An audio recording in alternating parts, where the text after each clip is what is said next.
Good morning, જય દ્વારકાધીશ મહાદેવર. ઘણા સમય પછી હું વ્લોગ મૂકું છું પાછો, કેમ કે હું થોડું મારું મેકઅપ અને આઈશેડોના વિડીયોમાં બિઝી હતી.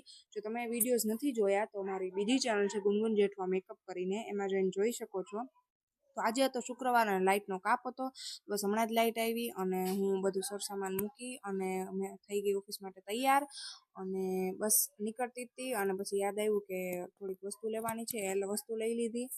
અને પછી બપોરે આવી ગઈ ઘરે જમવા, કેમ કે ફૂલ ભૂખ લાગી હતી. મમ્મીએ બનાવ્યું હતું ભીંડાનું શાક અને રસ રોટલી, તો મજા આવી જમવાની. અને પછી મને આઈસ્ક્રીમ ખાવાની ઈચ્છા પણ થઈ હતી, પણ બપોરે બંધ હતો આઈસ્ક્રીમ વાળો, કેમ કે મારે થઈ ગયું હતું મોડું.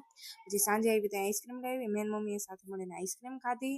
અને પછી પાછું મારે આઈશેડોનો વિડીયો બનાવવાનો હતો, તો એને એ વિડીયો બનાવી લીધો. જો આજે આ ટાઈપની ક્રિએટિવિટી થોડી કરવાની કોશિશ કરી હતી, તો આનો ફૂલ ટ્યુટોરિયલ વિડીયો મારી ચેનલ ઉપર તમે જોઈ શકશો.